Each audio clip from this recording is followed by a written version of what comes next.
झारस जब बाल सैया जी लागस कमाल सैया जी बगली से निकाल सैया जी उड़ावस रुमाल सैया जी पातर करी हैया डोले हो।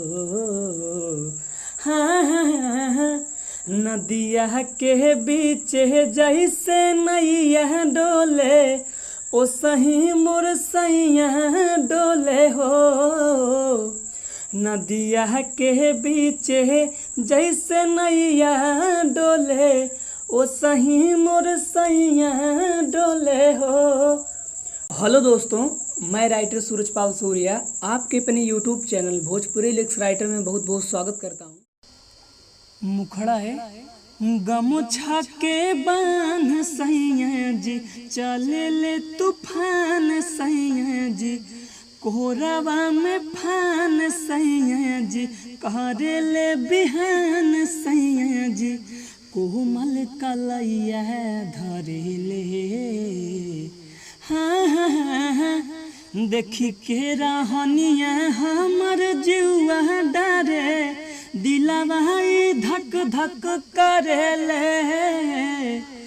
देखी के रहनिया हमर जीवा डरे दिलवा धक धक करेले।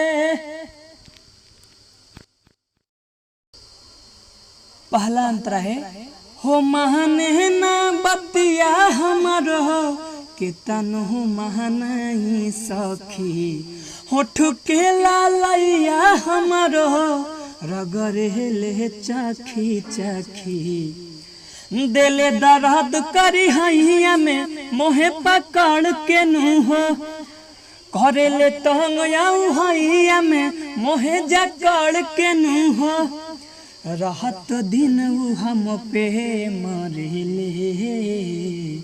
हाँ हाँ हाँ देखी के रहनिया हमर जीवा डरे दिलवा धक धक करेले।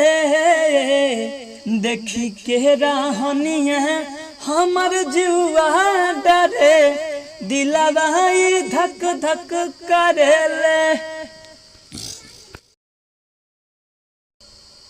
लास्ट अंतरा है लाल टुस सूरज सैया नहीं आराम करे जियल जिंदगिया हमरो उता हराम करे करिले मना उ बहाना करे हमारा से सट जाएले आके पलहनिया पा हमारा से उतली पट जाएले सहड़िया के पलू धरेले।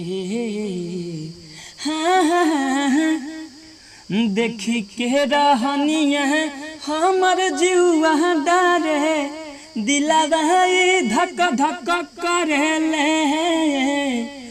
देखी के रहनिया हमर जीवा डरे दिलवा धक धक करेले। और अंतिम में मुखड़ा दोहराना है कंप्लीट। और अंतिम में मुखड़ा दोहराना है कैसे?